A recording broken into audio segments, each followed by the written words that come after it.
So those were very challenging times, but I'll say that COVID was a boon for us because that is where people understood the importance of fintech businesses. जब उनको समझ में आया कि भाई ये company घर बैठ के भी इतना बड़ा बिजनेस कर सकती है, and that is where our business got wings. तो होता क्या था कि हम भी जब छोटे लोकेशंस में गांव वगैरह में जाते थे इन्वेस्टर अवेयरनेस प्रोग्राम करने के लिए, तो लोग हमसे पूछते थे कि म्यूचुअल फंड और चिट फंड एक ही चीज है क्या? दोनों का सरनेम तो एक ही है। एंड कुछ ना सर, ये फोमो भी अब लोगों में आ रहा है कि मेरा दोस्त कर रहा है, वो रिटर्न बना रहा है, मैं क्यों नहीं कर रहा, चल कुछ ना कुछ ट्राई करते हैं। सो जो रिजेक्शंस हैं वो पहले काफी ज्यादा हुआ करते थे, अभी काफी कम है।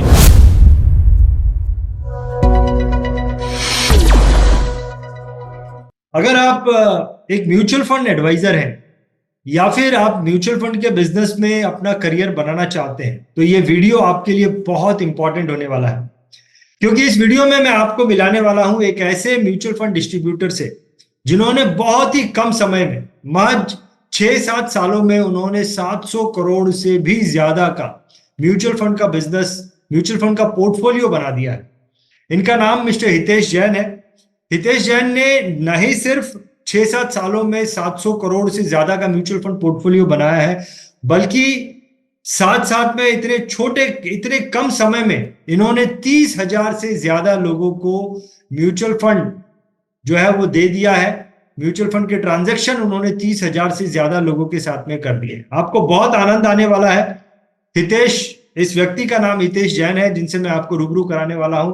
हितेश जैन की लाइफ जर्नी के बारे में हम जानेंगे, आपको बहुत ही मजा आएगा, बहुत कुछ आपको सीखने मिलेगा हितेश जैन जी से। चलिए मिलते हैं हितेश जैन जी से। हितेश जी, मैं आपका वीआईटी में बहुत बहुत स्वागत करता हूँ।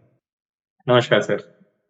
तो हितेश जी, मेरे को बहुत अच्छा लगा ये जान के कि पिछले 6-7 सालों में आपने 700 करोड़ का एयूएम क्रिएट किया है, और इससे ज्यादा मुझे अच्छा ये लगा कि आपने 30,000 से ज्यादा लोगों को म्यूचुअल फंड में इन्वेस्टमेंट करा दिया है। बहुत बड़ी। इसका मतलब आप जो है हर छोटे से छोटे व्यक्ति को भी म्यूचुअल फंड देने का काम कर रहे हैं। That's what you are doing. ये मुझे समझ में आता है। तो सबसे पहले हितेश जी, मैं ये जानना चाहूंगा कि कैसे आपके दिमाग में आया कि मुझे म्यूचुअल फंड का काम करना चाहिए, कैसे आप म्यूचुअल फंड के बिजनेस में आए? देखिए सर, सो म्यूचुअल फंड, मेरा करियर स्टार्ट हुआ था 2009 में, और 2009 से after passing out from FMS, faculty of management studies Delhi, मैंने अपना एमबीए वहां से किया था, और फिर 2009 से मैंने अपना करियर स्टार्ट किया था। और जैसा होता है हर मिडिल क्लास फैमिली में कि you look for the best job which is available on day zero in the campus, and that is where I started with Aviva life insurance. So Aviva life insurance में मैंने तकरीबन 2-2.5 साल काम किया था, and I was doing the business planning for entire Aviva India.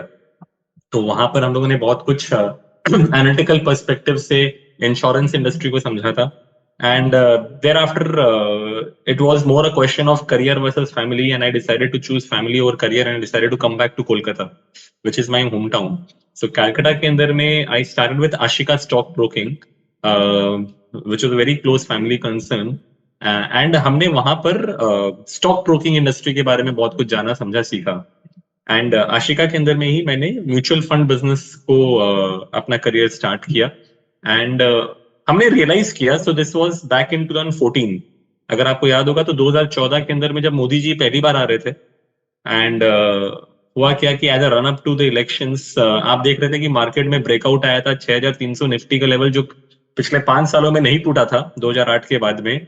फिर अचानक से देखी गई थी कि 2013 के अक्टूबर नवंबर के बाद मार्केट में तेजी आई जब मोदी जी 5 स्टेट का इलेक्शन जीत गए थे। तो हमने कहा कि देखो अब अच्छे दिन आ गए, एंड अब क्या है कि ब्रोकिंग बिजनेस में बहुत ट्रैक्शन आएगा। बट जेन्युइनली हमने देखा कि 2014 में आते आते while the market did run up, but from a broking business perspective we were seeing that the clients were missing. तो हमने फिर ट्रेंड को समझा, एनालाइज किया कि हो क्या रहा है, कि लोग स्पेकुलेशन की तरफ नहीं, लोग वेल्थ क्रिएशन की तरफ जा रहे हैं, लोग इन्वेस्टमेंट्स की तरफ जा रहे हैं, and which is where after understanding the market trends we decided to start this vertical of MF there. तो यही मेरा मतलब एनकाउंटर था एमएफ के साथ में, एंड रेस्ट इज हिस्ट्री। आपने हितेश जी, आपने अवीवा लाइफ इंश्योरेंस कंपनी के साथ में काम किया। आपका बेस जो है वो एक लाइफ इंश्योरेंस कंपनी से शुरू हुआ। तो आप लाइफ इंश्योरेंस की तरफ आपका झुकाव क्यों नहीं रहा? आप ये कैपिटल मार्केट की तरफ कैसे आ गए? सो देखो, I am a student of finance, और फाइनेंस में क्या है कि मैं ये चीजें बहुत अच्छे से समझता हूँ कि भाई अल्टीमेटली वेल्थ क्रिएशन किसको बोलते हैं, प्रोटेक्शन किसको बोलते हैं, तो आपको क्लियर होना चाहिए कि भाई लाइफ में एज एन इन्वेस्टर उसको क्या चाहिए। ठीक है।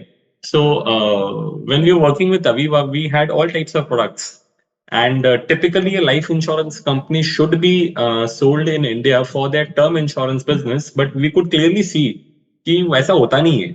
सो होता क्या है कि एजेंट्स का, डिस्ट्रीब्यूटर्स का, एडवाइजर्स का अपना एजेंडा होता है, और जैसा कंपनी प्रोडक्ट पुश करती है जिसमें ज्यादा आपके कॉन्टेस्ट इंसेंटिव्स होते हैं वही प्रोडक्ट बिकता है मार्केट में, which is where I felt कि आपने अगर इंडस्ट्री में टिकना है, 25-30 साल अगर आपने रहने हैं, तो अल्टीमेटली कस्टमर का जिसमें बना है आपने वही काम करना है। एंड वहीं पे हमने देखा कि भाई आज वेल्थ क्रिएशन जो है वो इक्विटी से बढ़िया आपको कोई करके नहीं दे सकता। बट प्रॉब्लम क्या है कि इक्विटी को लोग समझते नहीं है। इक्विटी के नाम पर लोग स्पेक्यूलेशन जानते हैं, लोग सोचते हैं कि भाई मैं एफएनओ कर लूंगा और मैं पैसे बना लूंगा, बिकॉज इट्स लाइक सबसे आसान तरीका है पैसे बनाने का। लेकिन ये स्टेटिस्टिक्स तो हर जगह कोट हो चुका है। इनफैक्ट निखिल कामत जी आके बोलते हैं कि 99% of my customers and up losing money.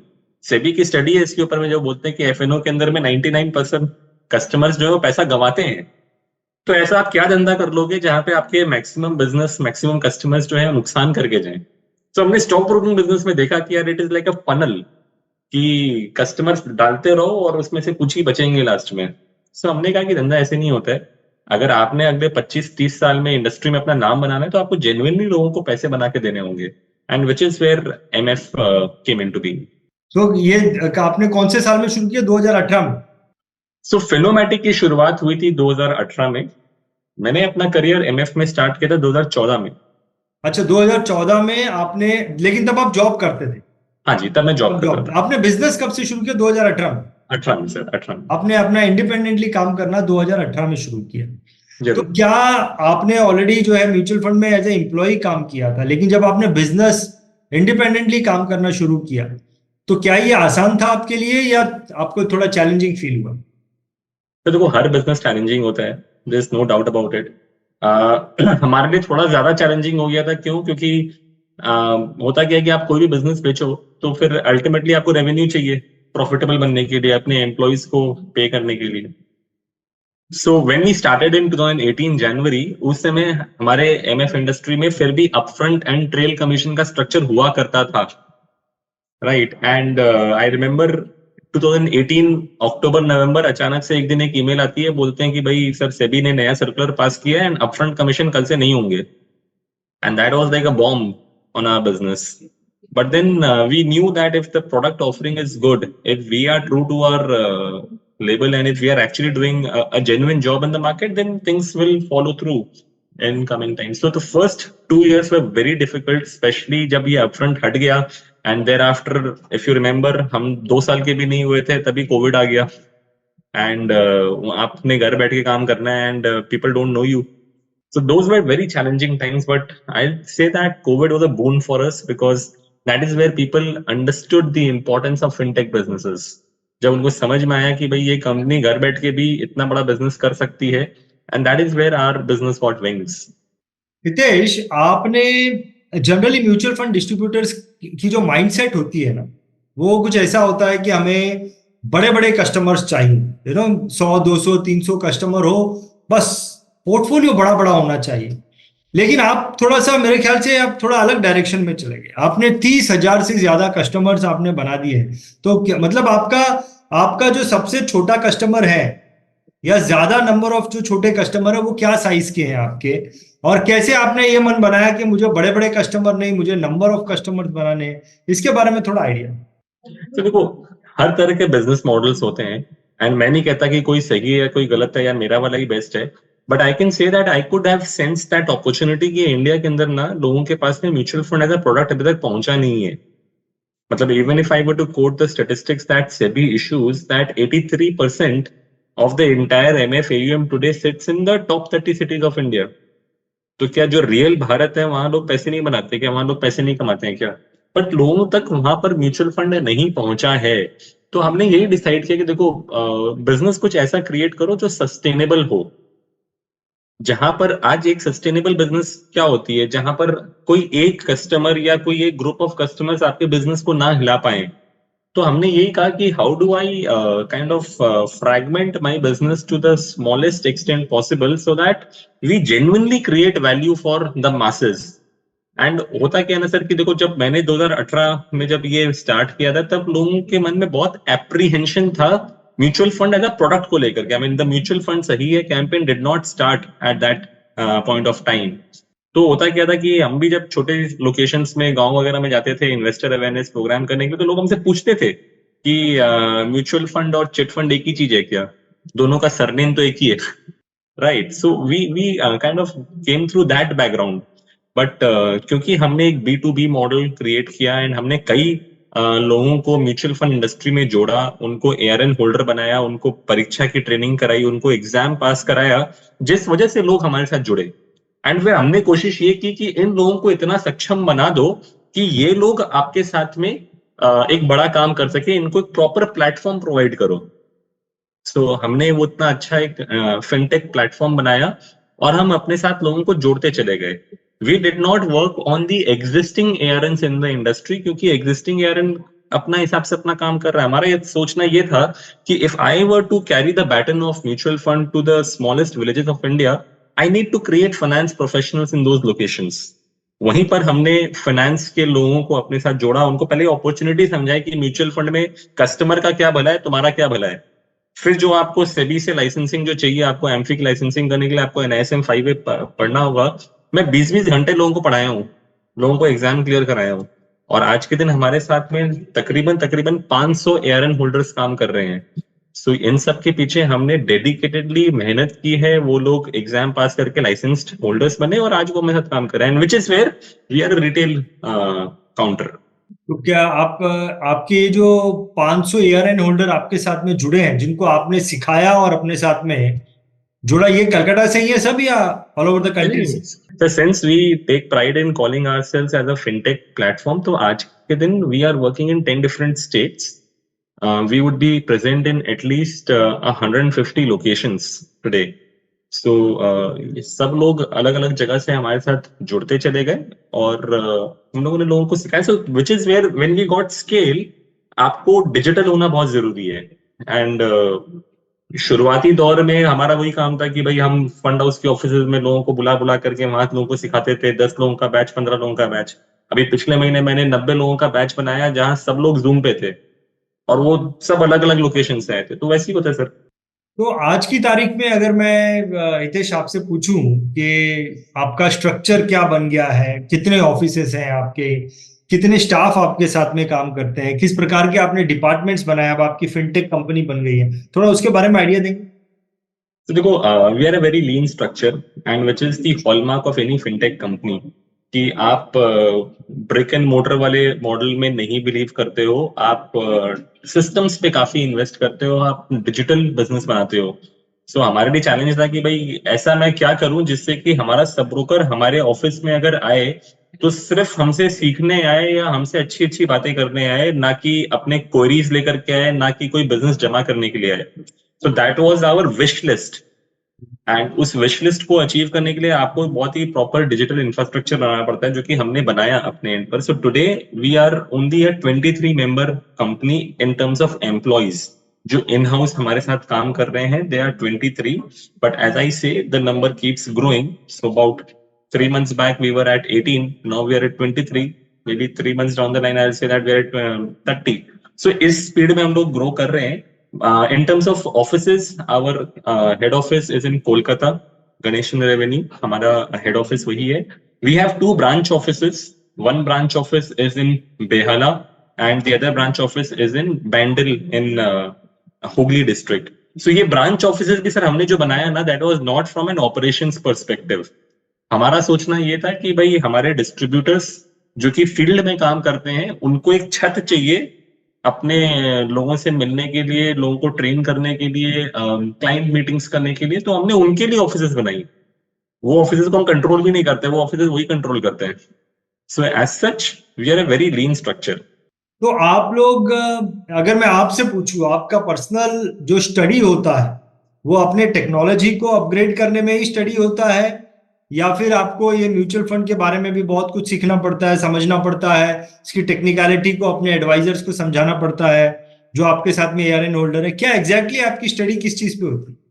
तो देखो, ऑल राउंड बिजनेस होता है, आपको हर फील्ड में काम करना पड़ता है। टेक्नोलॉजी का सेपरेट साइड कि जहां पे आप इनके लिए ईज ऑफ डूइंग बिजनेस करते हो, ऑपरेशंस को स्ट्रीमलाइन करते हो।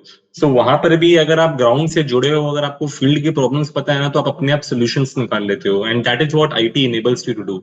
सो I am not a techie guy, I don't know how to code, मेरे को नहीं आता सॉफ्टवेयर बनाना, बट मुझे पता है कि प्रॉब्लम क्या है और उसको कौन सॉल्व कर सकता है। And then I communicate my ideas with my structures and my designs, and then they develop that. So वो एक पार्ट ऑफ बिजनेस है। बट जो मेरा डिस्ट्रीब्यूटर है, उसको चाहिए कि भाई मैं पब्लिक से पैसा उठा रहा हूँ। सो आज 2,000 रुपए की एसआईपी उठानी है, तो वो तो आपके फेस वैल्यू पे आपको 2,000 रुपए की एसआईपी मिल जाएगी। लेकिन जहां आपको 2 लाख रुपए का चेक चाहिए या आपको 20 लाख रुपए का चेक चाहिए, तो आपके बात में कन्विक्शन होना चाहिए। वो कन्विक्शन कैसे आएगी? जब आप प्रॉपर नॉलेजेबल बनोगे। नॉलेजेबल का लिए आप एनआईएसएम 5 पास कर गए, आपको एक ठप्पा मिल गया कि आप म्यूचुअल फंड बेच सकते हो, तो उससे आपका पूरा लाइफ नहीं निकलेगा। You will have to constantly update yourself, upgrade yourself, upskill yourself. तो ये सब चीज सर हम लोग बहुत रिलीजियसली करते हैं हमारे ऑर्गेनाइजेशन में। जितना महत्व ट्रेनिंग डिपार्टमेंट को दिया जाता है, उतना और किसी चीज को नहीं दिया जाता है। So we are very diligent in terms of so many trainings that we do on a regular basis. For example, evening अड्डा इज वन सच प्लेटफॉर्म जहां पर हम हर ट्यूसडे की शाम को इंडस्ट्री के किसी वेटरन स्पीकर को बुलाते हैं on a webinar format, and most of my distributors hear that. So for example today as we are speaking, today is a Tuesday. So आज शाम को हेलियोस म्यूचुअल फंड के जो सीईओ एंड सीआईओ हैं, mister Dinshaw Irani, is a veteran in the industry. आज वो आकर के हमारे साथ बातें करेंगे, मार्केट आउटलुक समझाएंगे, और आप सोचो गांव में बैठा मेरा डिस्ट्रीब्यूटर उनको सुन रहा होगा। So our job is to provide that platform so that my sub brokers can actually upskill themselves when they listen to the best of the minds in the industry. सो आप हितेश जी, आप भी कस्टमर से interact करते हैं या फिर आप सिर्फ अपने पार्टनर से इंटरेक्ट करते हैं? सर कस्टमर से भी इंटरेक्शन तो करना ही होगा ना। So we have certain direct business also for my set of clients, and majorly we have a B2B business. So दोनों का मिक्स है। सो जनरली एक जो आपके जो चैलेंजेस हैं, वो चैलेंजेस दो तरीके से हैं। एक नॉर्मल फाइनेंशियल एडवाइजर है, उसको अपने कस्टमर्स जो है, जो कि डायरेक्ट कस्टमर के साथ में B2C काम करता है, उसके कस्टमर्स के अलग अलग तरह के चैलेंजेस होते हैं। आपके कस्टमर्स के तो अलग अलग तरह के चैलेंजेस होते ही होंगे, आपके जो पार्टनर्स आपके साथ काम कर रहे हैं, ARN होल्डर है, उनके भी अलग अलग तरह के चैलेंजेस आपको हैंडल करने होते होंगे। तो एक चीज तो मेरे को समझ में आती है कि कस्टमर, जब एक म्यूचुअल फंड एडवाइजर कस्टमर को हैंडल करता है तो किस प्रकार के चैलेंजेस होते हैं। जैसे कि मार्केट नीचे आ गया है, तो अभी मेरा पैसा मेरे को चाहिए, तो मेरा पैसा 100 रुपए मैंने दिया था और आपने 12% रिटर्न बोला था, तो आप 6% ही हो रहा है या नेगेटिव हो गया है। इस प्रकार के चैलेंजेस एक म्यूचुअल फंड डिस्ट्रीब्यूटर को जो झेलने होते हैं, तो ये शायद आपको भी झेलने होते होंगे। लेकिन एक पार्टनर पॉइंट ऑफ व्यू जब आपकी वहां पर लेयर आ जाती है, तो वहां पर आपके चैलेंजेस क्या हो जाते हैं? What are your challenges? तो वो चैलेंजेस सिमिलर होते हैं, क्योंकि जो एक डायरेक्ट कस्टमर जो मुझसे पूछेगा, वही डायरेक्ट कस्टमर जो है डिस्ट्रीब्यूटर से ही पूछेगा। सो हमारे लिए चैलेंज जो है that is to educate and train our distributors and make them so confident कि उनको वो कैसे उसको जवाब देना है वो उनको आना चाहिए, राइट। सो ये तो एक स्पेसिफिक चैलेंज है on how to handle clients, और उसको लेकर के हम लोग काफी सारे ट्रेनिंग सेशंस कराते हैं, जो मैं आपको इवनिंग अड्डा कह रहा हूँ, या हम लोग कई सारे कोर्सेज कराते हैं। तो वहां पर उनको इक्विप किया जाता है कि भाई आप ऑब्जेक्शन हैंडलिंग कैसे करोगे। So that is one challenge, but another challenge that is specific to my business only is that कि मेरे लिए another set of customers is my distributors. So how do you keep them engaged? मतलब अभी वो जो distributor है वो सिर्फ आपका प्रोडक्ट तो बेच नहीं रहा है, वो लेट से लाइफ इंश्योरेंस भी किसी कंपनी के लिए बेचता है, तो हेल्थ इंश्योरेंस भी किसी तीसरी कंपनी के लिए बेचता है। How do you get his mind share कि वो म्यूचुअल फंड ज्यादा बेचे, राइट? तो that is where partner engagement is another challenge that we face, and we do a lot of stuff, we do a lot of work on that, we do a lot of activities on that. यही आपका जो Tuesday activities होता है, आप CEOs को बुलाते हैं, इसी के द्वारा आप इंगेज रखते हैं या और भी कुछ आपका स्ट्रेटेजी है? बहुत कुछ करते हैं हम लोग sir. So this is not just one size fits all. हम लोग for example investor awareness programs करते हैं, एंड उसमें क्या है कि एक डिस्ट्रीब्यूटर अपने ही सेट ऑफ क्लाइंट्स को बुलाएगा, म्यूचुअल फंड हाउस के बेस्ट ऑफ द स्पीकर जाएंगे in very remote small locations, and you will get like 100, 150, 200 people to talk to. और वहां पर जैसे for example last Sunday I was there in Jhargram. अभी झाड़ग्राम जैसे लोकेशन के अंदर में we had more than 150 people who came just to listen to mutual fund for the very first time. And बंधन म्यूचुअल फंड वालों ने जाकर के उनको समझाया कि भाई म्यूचुअल फंड क्या होता है, क्यों करना चाहिए, वगैरह वगैरह। So investor awareness programme is one such initiative that we do a lot. Then इसके अलावा फिर हम अपने डिस्ट्रीब्यूटर्स को उनकी ब्रांडिंग, उनको प्रमोट करने के लिए हम उनके साथ में वीडियोस बनवाते हैं। सो वीडियोस इन द सेंस कि भाई आपने लेट्स से एक एसआईपी का महत्व समझाना है। सो होता क्या है कि भाई आप एक सर्टन बात किसी बंदे के साथ 1-to-1 बैठ करके तो आप बोल सकते हो, लेकिन इमेजिन करो कि आपने प्रॉपर एक प्रोफेशनल लुकिंग वीडियो बनाया विद प्रोफेशनल एडिटिंग, और वो आप अपने सोशल मीडिया में छोड़ते हो, तो बाय डिफॉल्ट आपके जो 1000 लोग हैं वो आपको जान जाते हैं। So if you can do it week in and week out, then obviously you will establish an authority of yourself saying that yes, you are an authority master in this field.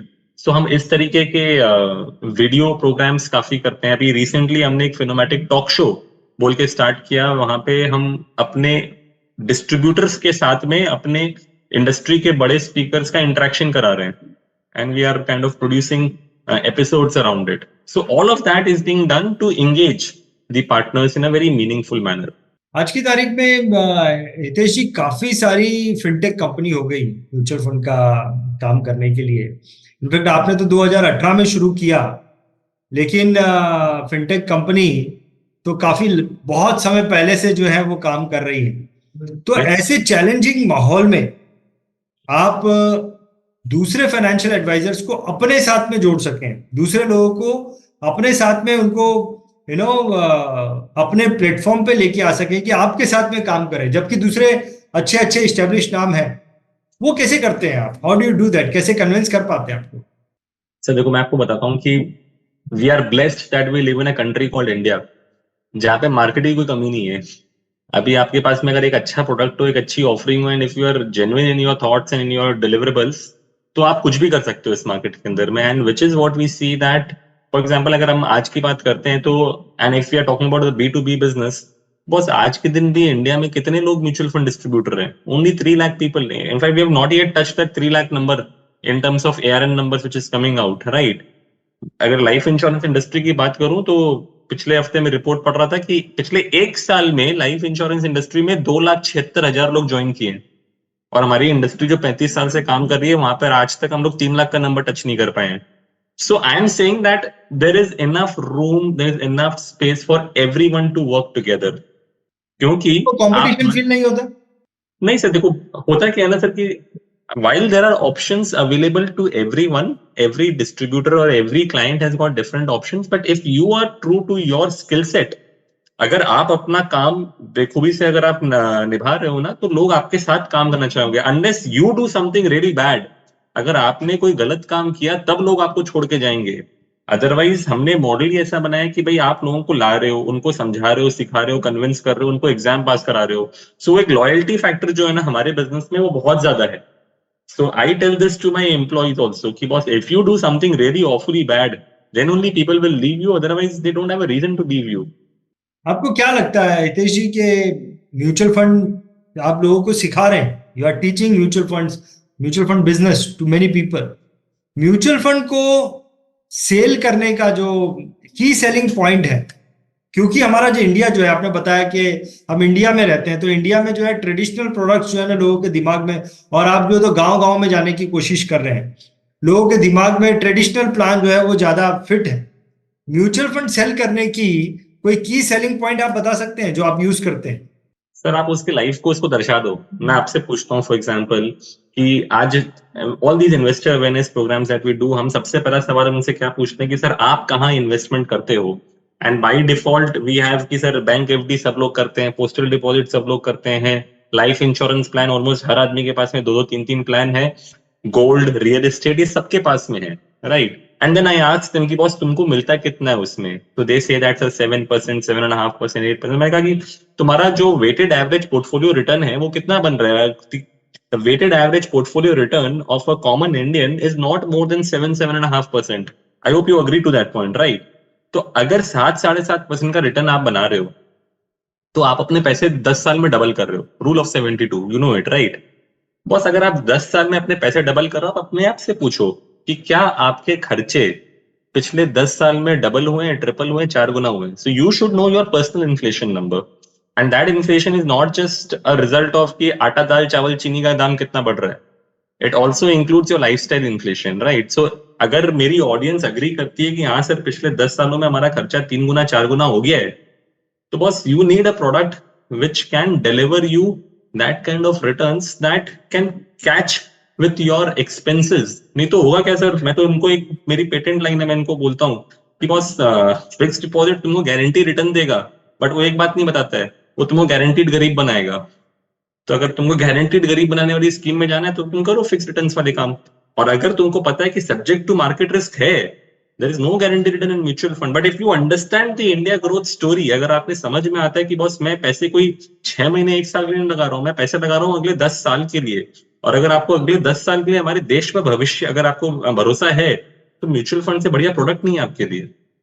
नहीं, ये बात तो सही है कि अगर आपने, हितेश जी, अगर आपने 10 लोगों को ये बात समझाई, नो डाउट उसमें से 2 लोग ऐसे होंगे, 3 लोग ऐसे होंगे जो आपकी बातों को समझ जाएंगे. लेकिन जो बाकी के जो बचे कुछ लोग हैं, वो किस प्रकार के, उनके रिप्लाई क्या होते हैं, उनके ऑब्जेक्शंस क्या आते हैं आपके सामने? तो देखो, पहले ऑब्जेक्शंस ज्यादा आते थे जब लोग ये डरते थे कि यार पैसा मेरा डूब तो नहीं जाएगा, शेयर मार्केट तो जुआ है, यहाँ तो लोग सुसाइड कर लेते हैं, यहाँ तो ऐसा हो जाता है वैसा हो जाता है. मतलब पहले लोगों को ज्यादा डर था.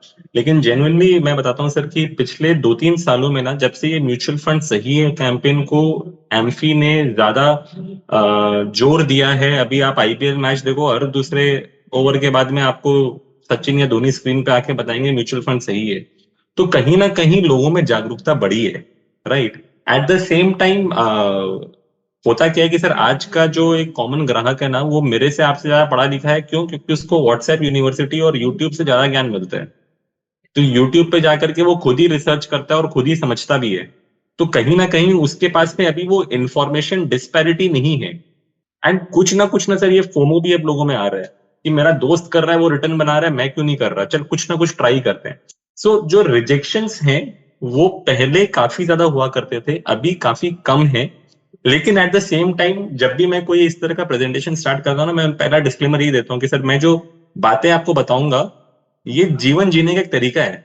अब मैं नहीं कह रहा कि आपका तरीका सही है कि मेरा तरीका परफेक्ट है, बट एक और तरीका है जिसको आप जानो, समझो, सुनो, समझ में आता है तो आप इसको एक्सपेरिमेंट करो, ट्राई करो. एंड आई एम श्योर हमारा प्रोडक्ट इतना बढ़िया है. I mean MF is something कि आप लास्ट 10 ईयर का हिस्ट्री उठा लो, the worst performing mutual fund in equity would have still given you a higher tax adjusted returns than any fixed deposit in the market. तो यार मैंने अगर घटिया से घटिया काम भी किया और मेरा तुम्हारा लक इतना खराब कि तुमको सबसे घटिया स्कीम भी मिली ना, उसके बाद भी you will end up making more returns than what you would have otherwise made. So our competition is not कि भाई मैंने बेंचमार्क को बीट किया कि नहीं किया, या मैंने एमएफ कैटेगरी रैंकिंग के अंदर में मेरा टॉप क्वार्टाइल फंड था कि नहीं. भाई माई कॉम्पिटिशन इज बैंक एफडी, और बैंक एफडी को तो यार हमारा फंड हैंड्स डाउन बीट करता है अगर आप 10 साल रखो पैसे तो. हितेश, आपका माइंडसेट क्या होता है? मींस किस प्रकार के लोग आपके साथ में जुड़ने चाहिए, किस कैटेगरी के लोग आपके साथ जुड़ने चाहिए? कि एक्सपीरियंस जो लोग ऑलरेडी अच्छा काम कर सकते हैं, जो कि जिनका क्लाइंट बेस बहुत अच्छा है, ऐसे लोग ही आपके साथ जुड़ने चाहिए, या फिर जिनका हम जो काम करना चाहते हैं भले छोटे हैं वो हमारे साथ जुड़ने? क्या माइंडसेट क्या है आपका बिजनेस को ग्रोथ करने का, लोगों को साथ? दो माइंडसेट होता है सर. एक होता है कि सामने देखो, एमएफ बिजनेस एक ऐसा बिजनेस है ना सर जहां पे ऑल ट्रेल होने के बाद आपको पहले 1 साल इनकम दिखती नहीं है. मैं सबसे पहले जब किसी बंदे को कन्विंस करता हूँ ना कि यार तुमको म्यूचुअल फंड में जोड़ना चाहिए, तो मैं उनको रेवेन्यू स्ट्रक्चर समझाता हूँ. और मैं उसको समझाता हूँ कि देख भाई, तुमने अगर 10,000 रुपए की एक एसआईपी बेची, जो कि छोटा मोटा अमाउंट नहीं है, 10,000 रुपए की एसआईपी बेची, अगले महीने तेरे को मेरी कंपनी से 5 रुपए कमीशन आएगा. सो तुम्हारे तेल का पैसा भी नहीं निकलेगा जो तुमने बाइक से, या तुम्हारे फोटोकॉपी करने का पैसा नहीं निकलेगा. सो अगर इसके ऊपर उठ सकते हो तभी इस बिजनेस में आओ, राइट? सो होता क्या है ना सर कि वो सामने वाला सोचता है कि यार 10,000 रुपए का रेगुलर प्रीमियम मिल जाता तो अगले महीने 3,500 रुपए आते, और आज मैं 10,000 रुपए का एक SIP उठा रहा हूँ, अगले महीने कंपनी से 5 रुपए कमीशन आएंगे, तो लोगों का ईमान डोल जाता है सर।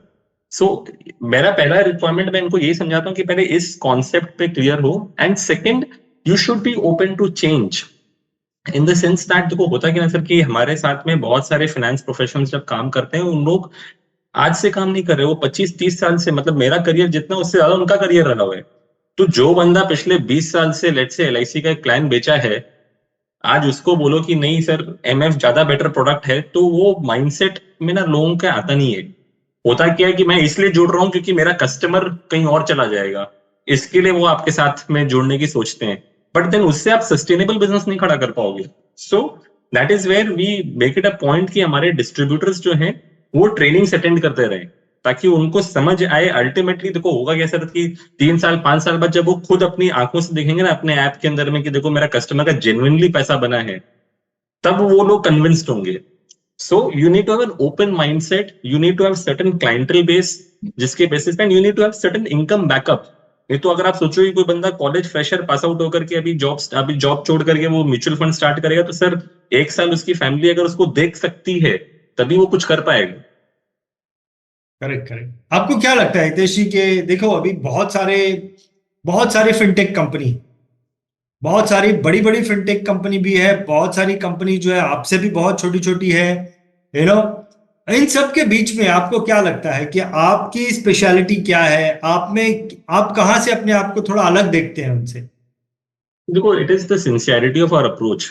होता क्या है सर, देखो तेरा लॉट ऑफ कंपनीज फंडेड हो जाते हैं, उसके बाद में उनके पास पैसा है तो वो नए नए टेक्नोलॉजी सिस्टम्स लेकर के आते हैं, लेकिन हमारा जो differentiator that is that human connect. आप मतलब because if I take the pain of actually teaching my distributors, भले ही वो फिजिकल फॉर्मेट हो चाहे डिजिटल फॉर्मेट में हो, तो फिर आप उनके साथ में कनेक्शन बनाते हो, and it is not restricted to that only, in future also आप उनके साथ में इतनी ट्रेनिंग्स कर रहे हो कि आप उनके साथ में एक पर्सनल बॉन्ड बना लेते हो, राइट? वो फैमिली वाली फीलिंग आ जाती है। सो मुझे लगता है कि देखो technology is something that anybody can replicate, can create 10 times better than mine, ऐसा कुछ डिफरेंस नहीं है। But is it genuinely that the distributor is looking for that 10 times better platform? Answer is no. I mean, my platform is still better than the rest of the industry, almost 90% of the people, right? तो ऐसा लोगों के मन में नहीं कि उनको perfection वाला जो 6 सिग्मा प्लेटफॉर्म है उनको वही चाहिए। उनको चाहिए कि देखो जो लोग उनको हाथ पकड़ के उनको काम समझा सके, सिखा सके, मार्केट में काम करा सके। सो उस पर्सपेक्टिव से I think we are very sincere in our efforts and are doing a good job. मैं अपनी पूरी टीम को भी इसी तरह से ट्रेन करता हूँ, समझाता हूँ, सिखाता हूँ कि भाई तुमको उनका ग्राउंड लेवल प्रॉब्लम दर्द समझना जरूरी है before you reject a form, right? So that is where we are different. Total आपने बताया आपके टोटल कितने कस्टमर्स आपके ऑन बोर्ड हो चुके हैं अब तक? MF बिजनेस में we have crossed 31,000 PANs. 31,000 PAN हो चुके हैं आपके? Yes, yes, 31,000 unique customers, and I think we would have done not less than 14-15,000 KYCs also. मतलब 31,000 कस्टमर तो लाए, बट इंडस्ट्री को भी हमने 14-15,000 नए कस्टमर्स दिए हैं जो कि पहले कभी MF इंडस्ट्री में आए नहीं थे। कभी MF में जिन्होंने इन्वेस्ट नहीं किया। So we do lot of KYCs। इसके अलावा सर थोड़ा बहुत हम लोग इंश्योरेंस बिजनेस वगैरह भी कर रहे हैं, छोटे स्केल पे है, बट वहां भी 4-5,000 कस्टमर्स हैं। But we track the MF number more, and which is where currently we have 31,000 customers, and the number of folios that we have, live folios, is more than 1.25 lakhs. Number of customers who have an SIP with us, that number is more than 20,000. Number of live SIPs that we have is more than 50,000. मतलब आज हमारा SIP book is more than 10 crore per month.